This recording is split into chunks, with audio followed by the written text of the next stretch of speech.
Oke, Assalamualaikum warahmatullahi wabarakatuh, teman-teman, sahabat Archer. Kali ini kita akan bahas tentang penyebab. Biasanya teman-teman ya pasti pernah mengalami lengan terkena string. Lengan terkena string ya. Ada beberapa faktor.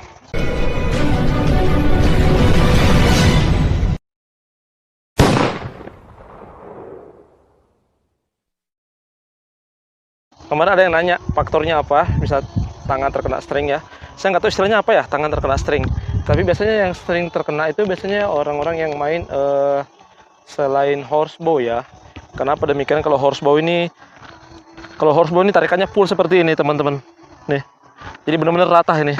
Sehingga kalau pemain non horsebow, mereka tuh selain menggunakan arm guard, juga mereka menggunakan case guard, pelapis dada. Karena memang ini tarik rata ini.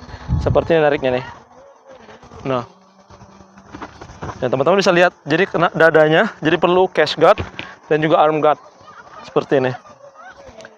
Oke, kalau kita di horsebow, insya Allah sangat sedikit ya, tapi banyak juga korban. Biasanya tuh yang korban itu yang pertama adalah pemain-pemain yang pertama pemula. Kenapa demikian? Ada beberapa faktornya. Faktor yang pertama teman-teman adalah karena BH terlalu rendah, jarak antara string dengan handle ini terlalu rendah. Jarak dengan pengaruh nggak sih apabila BH-nya breast height terlalu rendah, itu sangat berpengaruh. Pertama, karena ketika ditarik string release ini akan mengenai bagian sini. Semakin rendah ini BH string ini, semakin potensi terkena lengan string ini semakin tinggi. Yang kedua adalah teknik memegang handle. Teknik memegang handle ini sangat berpengaruh ya. Contoh, ada sih yang beberapa yang menggunakan, saya juga nggak terlalu pahami, tapi ada yang menggunakan teknik seperti ini teman-teman. Untuk mengetahui agar tangan tidak kena lecutan string, seperti ini posisi megang ya. Kemudian dilipat, katanya sih dilipat. Apabila dilipat seperti ke dalam ke dada, ini lengan nggak terkena string. Dilipat ke dada seperti ini ya, ini nggak kena string berarti aman ya. Cara megang handle tuh, nah nggak aman. Tapi kalau sudah cara pegang kita sudah salah dari awal, megang sudah nempel nih, ini sudah nempel nih, tuh tarik nih, tuh udah kena ya, ini sudah kena. Kalau saya pribadi, cara saya pribadi pegang handle itu tumpuannya di bagian dalam sini, bukan di sini, tapi di sini.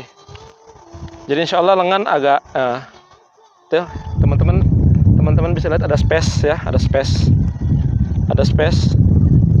Kemudian ketika perbedaan kita kalau kita narik string juga, kalau horsebow itu bentuk kita seperti segitiga ya, segitiga. Ini agak gini modelnya. Jadi teman-teman ini nggak lurus kayak gini, tapi agak gini sedikit, neku. Kemudian ditarik nih, dia bentuk segitiga nih. Nah, tapi nggak, kalau tarik pas rata gini pasti insyaallah 98% bakal terkena nih.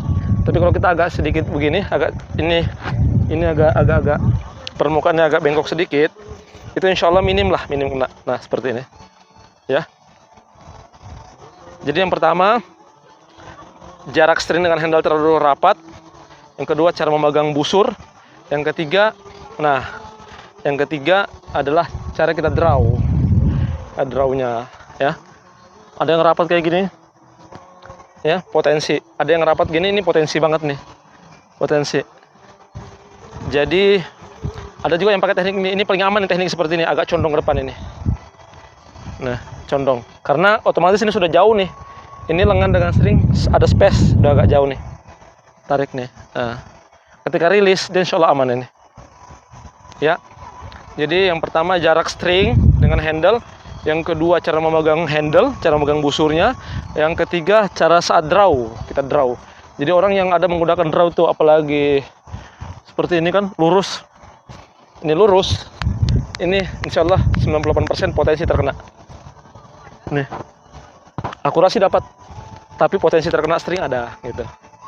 Ya, dada kena, lengan kena. Makanya biasa ada archer menggunakan case guard, ada yang menggunakan arm guard. Tapi yang merasa dirinya aman, insya Allah dia nggak akan pakai, aman ya, insya Allah. Oke teman-teman, silakan nanti di review lagi ya.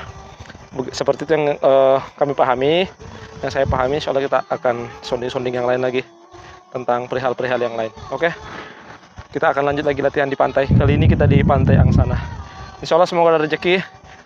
perdana Kalsel akan adakan lagi di Angsana, insya Allah kalau rezeki panjang umur. Semoga Allah kabulkan.